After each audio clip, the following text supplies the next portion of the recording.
was one of the first producers to read my script, and then when Mark tapped me to work together, this was the first script that he pitched in that he liked, and so that's probably it's not impossible. But yeah, we were just looking for a director through. Okay. We were just looking for a director through the agencies, and and we narrowed it down to our favorite. But as one just yeah, Miles above the rest. Hey, I'm so glad. Okay, Dylan. I don't like your character. That's fair. Yeah, I don't like Vincenzo. He seems like a pretty bad guy, and he also seems like the person that you could sort of write off as being pure evil. But you didn't play him like that. You played him with, I think, a lot more humanity and nuance. And I was wondering, can you tell us about Vinny? How did you see Vinny? Who was Vinny to you, and how did you bring that out in the character? Yeah, I am always kind of the bummer of these Q&As. So thank you for highlighting that. I mean, I'm kind of echo what Isabel was saying about the script initially. I give him a lot of credit because he was never one-dimensional from the get-go on the page. It was so colorful, and especially in the beginning, I found him hilarious, until the turn when I was first kind of going through the script, and I was like, oh my god, he's such a piece of shit. So it didn't take much for me to, I felt like I had to sort of like come in with those notes and be like, this guy had more depth, it was a lot there. He's wildly like charismatic in such a weird and gross way that you buy, I think, and I believed it from the script on, and then it enables him to be highly manipulative.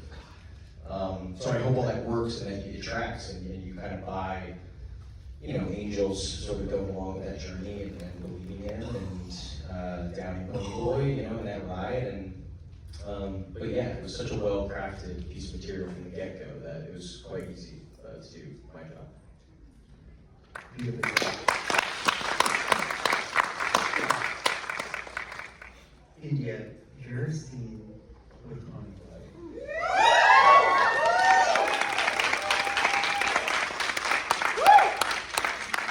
It's so good, and so much happens. It's an emotional roller coaster. First, you're mad, you're angry, and then you're loving, and then you're protected. There's just so much happening. And I mean, the room literally burst into the applause when he said, I don't know. I don't know. What the fuck was filming that like? I can't even imagine how the two of you did that. So, what was the last thing you said? What was that? What was filming that like? I mean, this is so intense. It was really complex. I felt really uncomfortable, like performing certain things in the scene. Like I'm sure the could relate to, like raising my voice at River.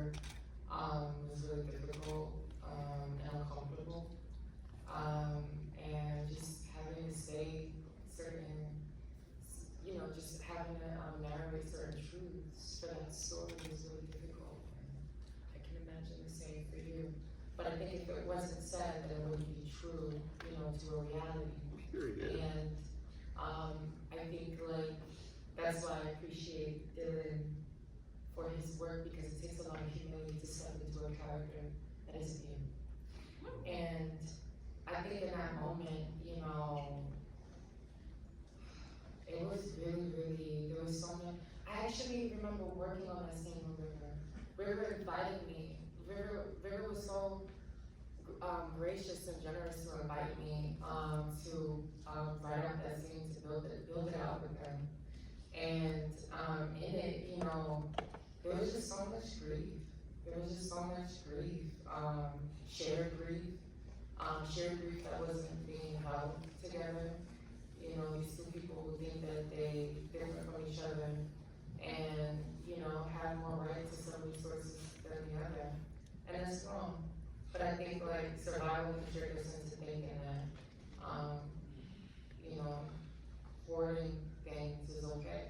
And I think that's what Miss Charlie was doing under the guise of protecting her community. But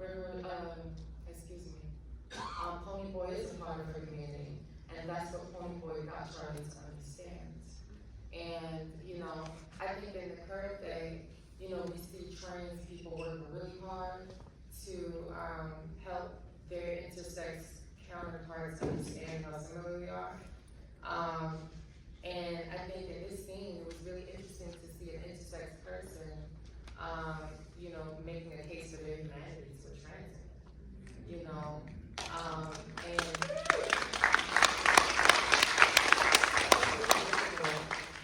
you know, but what I think that when I look at everything from an outside point of view, and I see the lifestyles that Ponyboi and Charlie have to live,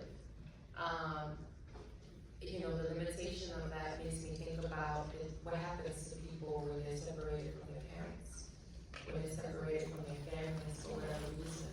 Something happens to the human being, and it's just that what happens to that human being is overrepresented by transgender people. But we see this happening to everybody. And, you know, this, you know, and it's heartbreaking. You know, the circumstances that they're trying to create stability in, and they do it anyways, and they create safety, and they create community, and they make joy. The opening scene of that moment with beloved Chi was incredible. You know, it was just like a window into the kind of beauty and joy that we do observe and witness and experience in art. And I think that the scene I shared with Virgil really highlights that, so I'm so grateful.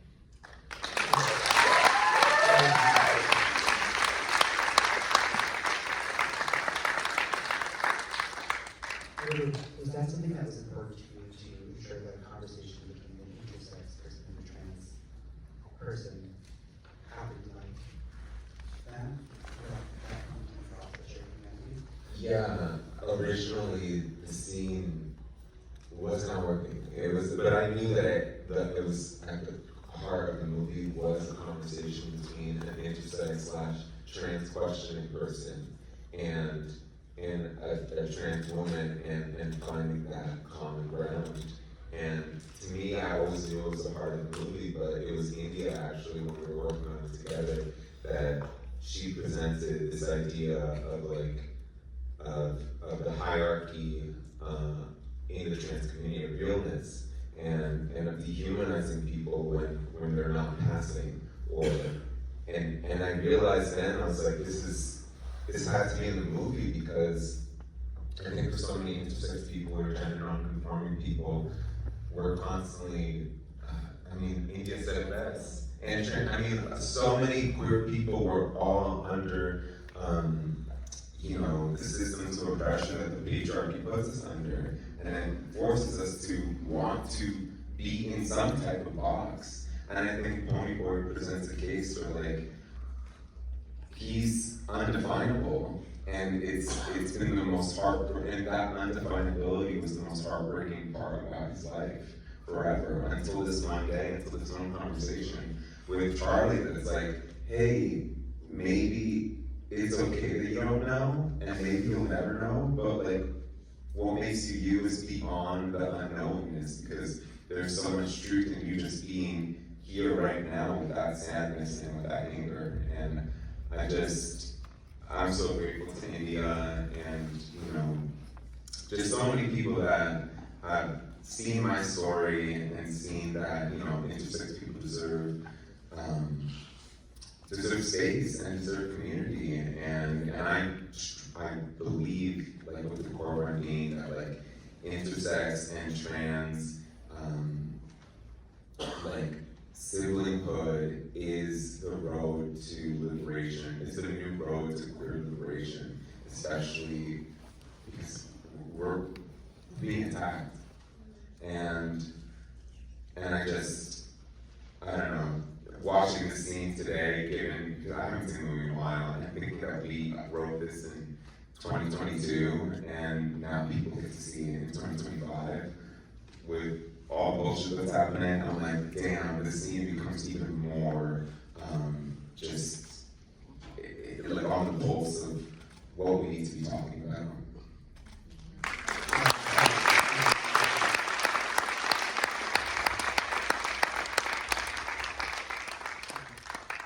Murray, your character means so many different things to Ponyboi throughout the film, and also your character plays so many different roles in marriage. And I'm wondering what drew you to the character, and also, despite all those like mitigating factors, and you were able to keep the character like grounded in this very sort of like unique, sort of like grounded masculine. I don't even know what words.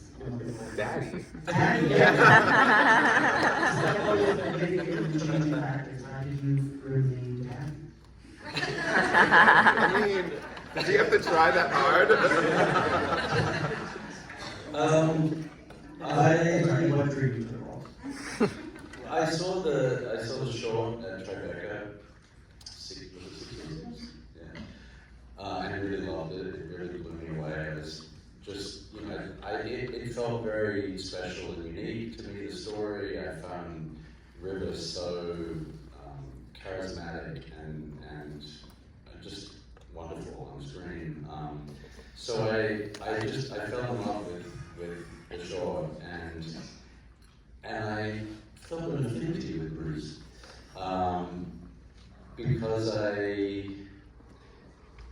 don't know, I think we all have that person in all that sort of part of ourselves that can rescue us from danger, from, when we need to feel loved and feel safe, and whether it's a person external or whether it's a part of ourselves. And I think what I loved about the character when I saw it in the short is you don't really know whether Bruce is real or whether Bruce is a part of Ponyboi or a lover or a combination of all of them. And I kind of loved that sort of, I guess, the lack of boundaries in terms of the definition of who the character is. And he's sort of a little bit mystical in that way, but representative of feeling kind of an anchor point through someone or in oneself. And so, I fortunately felt a real connection to River. When we spoke about working on the film, River doesn't remember me when I went so short. I came up and gushed and was like, oh my god, this is amazing. But when we reconnected a couple of years down the track when the feature was happening, we just, I don't know, I thought there was just sort of like a sibling kind of vibe, or, I don't know, a beautiful kind of connection between us. And what was Murray's my mom. That's right. In fact, we were at the Bartlett Festival recently. Well, I was trying to be family. Yeah. We were bought me some socks that say "Hot Mom" on them. We have photos. I gave them to him for Father's Day. Exactly. So we had this sort of, I don't know, it felt very kind of familial, right? Our connection. And one of the beautiful things of doing these scenes was we could just lean into that, really. I think these scenes between Bruce are kind of an anchor point in the film, where Ponyboi really gets to connect with someone else or themselves, this figure.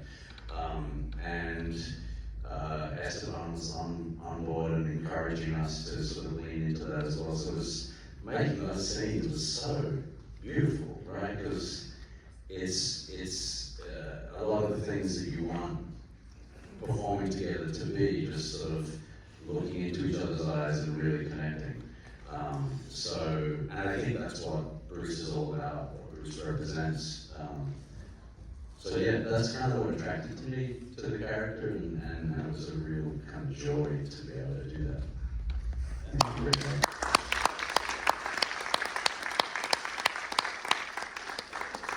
What do you think drives Bruce? Is it that one is to relate either to Ponyboi or is it something else? You said it. What do you think drives the character? Like what is pushing him to be with Ponyboi and provide that experience? I mean, I think in my mind, it's if you're talking about Bruce as a character, I feel like there's so many things that Bruce could be, but like in my mind as an actor, I feel like Bruce has been through a lot of shit and kind of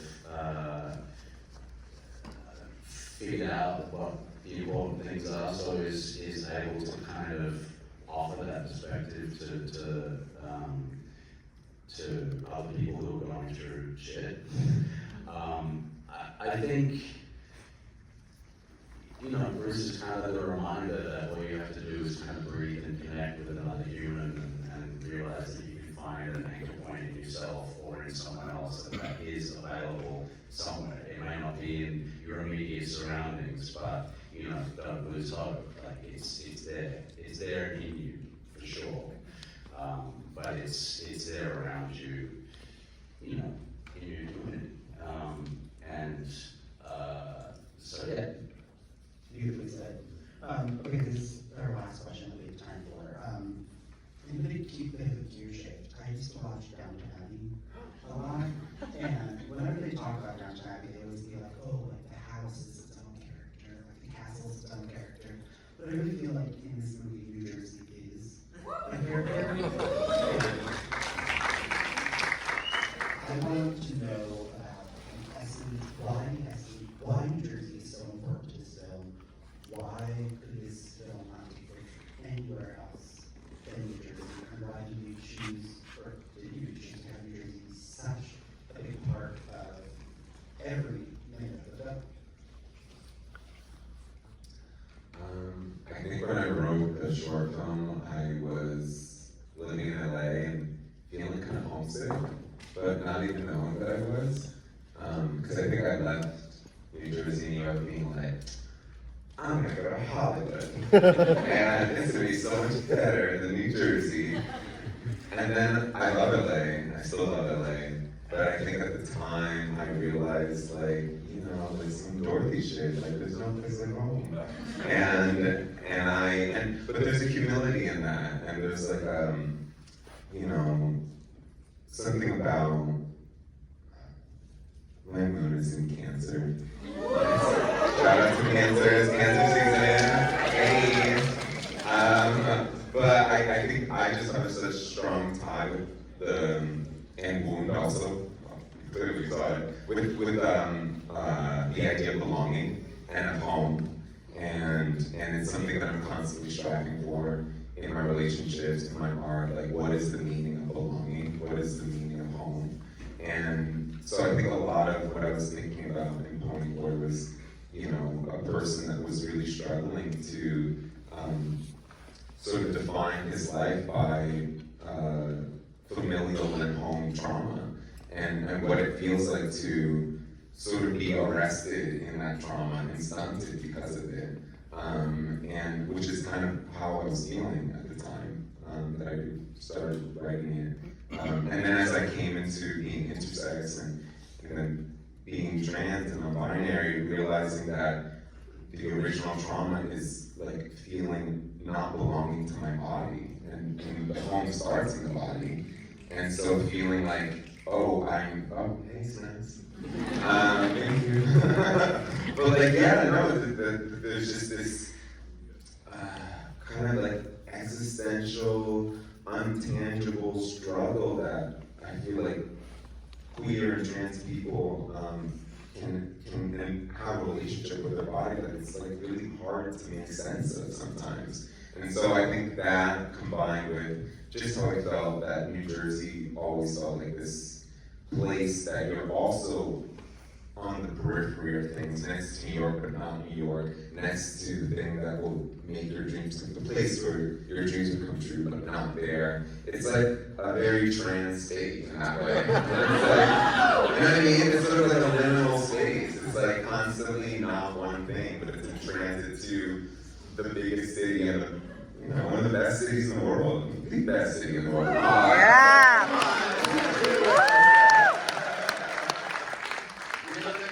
So all of that. New Jersey is trans, New Jersey is intersex, New Jersey is queer.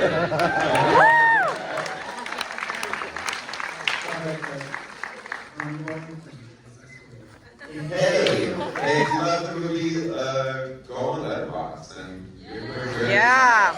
Or tell your friends to see it. This Friday, it will be playing in this theater for 2 weeks and at the Alamo Draft House downtown for 2 weeks. So tell your friends to see it.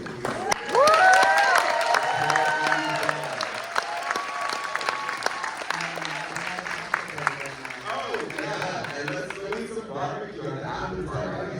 Woo! And line dance. Because why not? See you there.